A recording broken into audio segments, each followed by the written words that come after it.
Can massage therapy actually reduce the size of a bunion? No, actually it cannot do that. But can massage therapy help the pain symptoms from bunions? Yeah, that is definitely possible, so let's talk about how we can do that. So, let's get into a little bit more about bunions. We've had a bunch of foot videos we've been working on lately, but today we're going to talk more about what bunions are, how they form, and some technical releases on the dorsal side, but also just how to look for assessing whether they're going to show up or how to work on them if they're already there. So, we have Mary here, who's a fabulous massage therapist herself, and also a basically lifelong dancer. Dancers are pretty known for getting big toe issues, especially if they did any ballet training.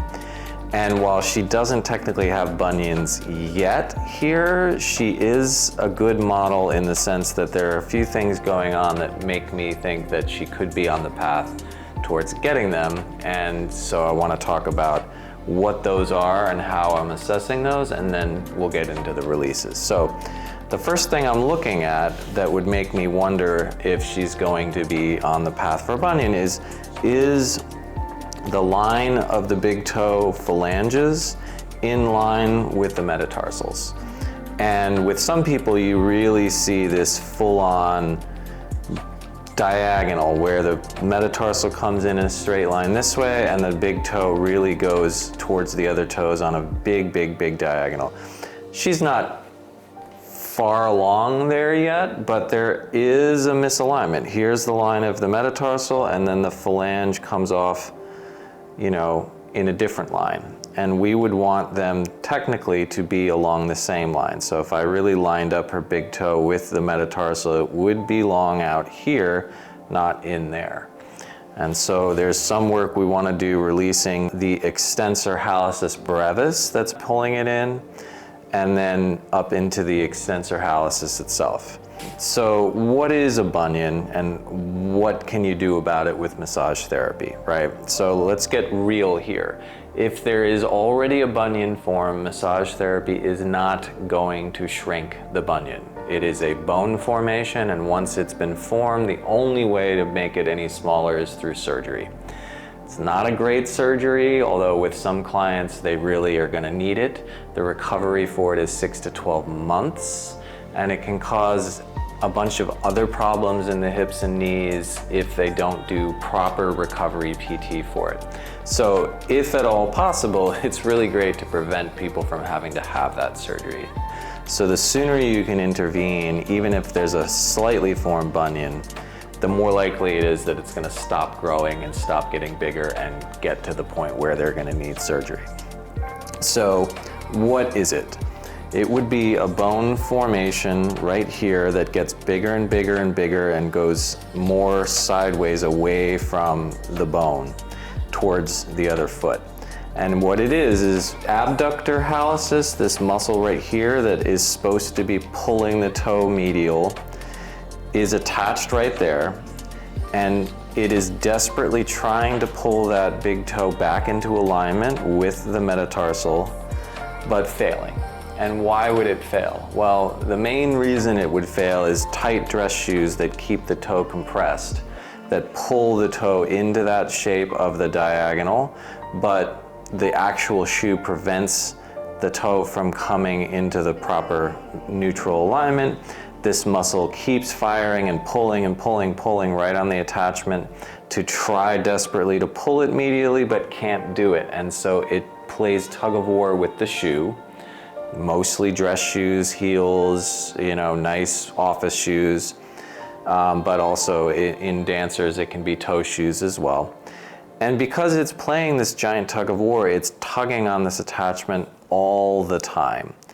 And eventually, over years to decades, that ostium, the place where the tendon attaches to the bone, starts getting pulled away from the bone and creates a vacuum. And any time that you have a vacuum in the body, nature hates a vacuum, and it will start to fill that space with new bone. And the longer that this keeps pulling on the attachment here and yanking on this but failing, the more and more that gets pulled off of the bone, and the bone forms underneath it and gets bigger and bigger and bigger and bigger, which takes years and decades. But once it's formed, that's it. You've got it, and the symptoms that go along with it are there maybe to stay. So we want to prevent that as much as possible, and the biggest thing we can do is to do some work to help release the toe medially. The second thing is ditch any shoes that have a narrow toe bed that are pulling the feet and the toes together that way, and just toss them out because they're going to harm you later. Okay, so that's basically what a bunion is, how it forms. And with a lot of clients, they'll have formed a medium to larger size bunion, but if you can do the work to release the toe that way, it'll still make the pain go away. And maybe then they don't need surgery even though they've got the bunion formed. All right, let's talk about how we're gonna do that. We're going to, in that other video we've got there, we've got a whole bunch of releases for the plantar side muscles that will pull on the toe. On this video, we're going to talk about the dorsal side, i.e. the top of the foot. And so the main thing that we're looking at here is extensor hallucis brevis, which is a little muscle belly that sits right here, comes with a long tendon down here, and will pull the toe towards the other toes. And so, like in our other big toe video, we can stretch the big toe away and then fascially work up the inside of the bone right here on the metatarsal.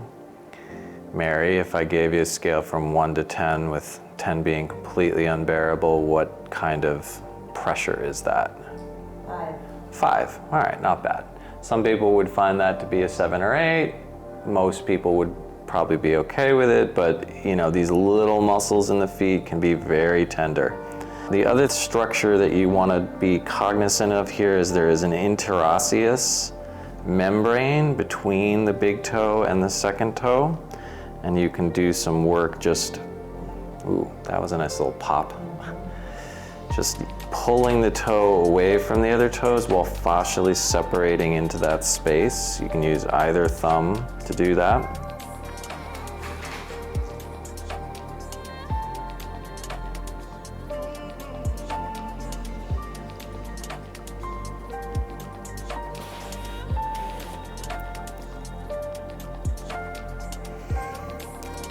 I'm just going to keep stretching this toe away from the others and working right up this line here.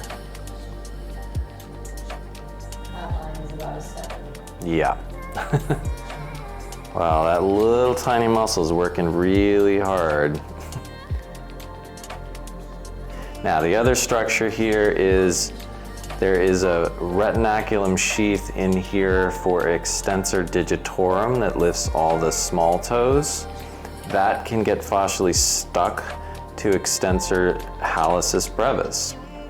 And so we can do a little cross fiber friction on those retinaculum sheaths. That probably doesn't feel very good, or it just feels weird. It just feels weird, yeah.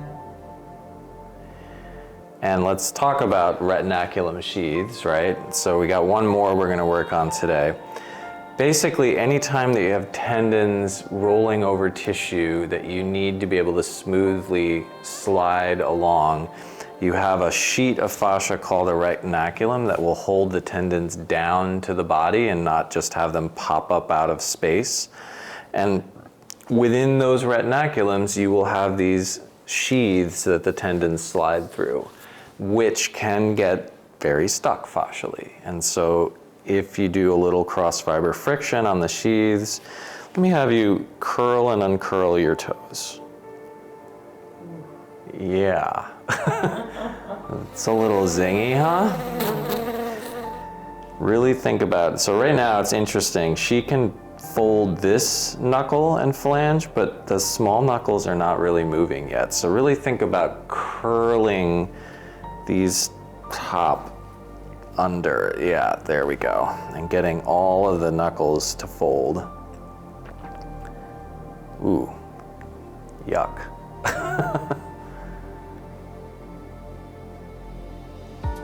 And just let everything go.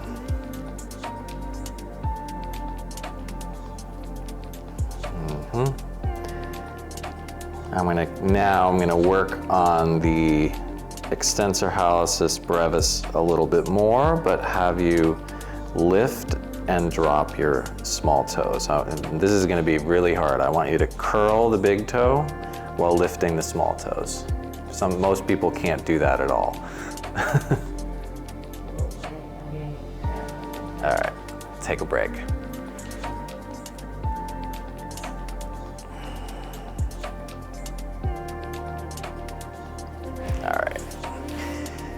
All right, last but not least, there is another cross retinaculum here that holds a bunch of the toe tendons through here and definitely holds the tendon for extensor hallucis longus, the one that we worked on in our last video that I'm just doing a little bit of work on right now. And that retinaculum crosses right about here, and I can feel your big toe right under my fingers going up and down if I'm doing a little cross fiber there. So I want you to curl and uncurl your toes.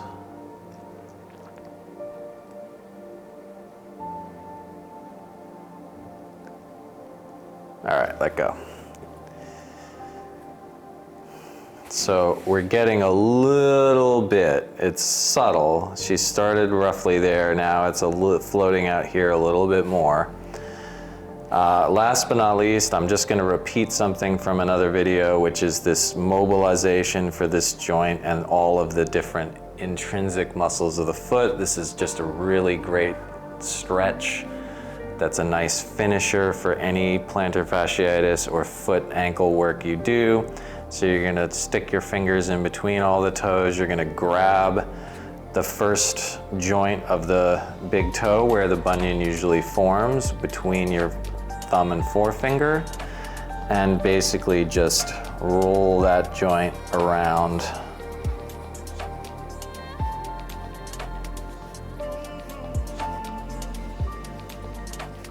Great. Yeah, now we got a little bit more separation. This toe is definitely a little bit more in line with the metatarsal, and I would want the client to do this stretch on their own on a daily basis. So let me just balance you out and do the other side. All right, so there are some quick and easy techniques to learn that will help your clients that have bunions to have less pain from their bunions. If you like this video, please subscribe to our channel and boop the like button. If you want to learn more of these techniques, we have a really amazing 2-day live workshop on the foot and ankle that you can read about more in the description below.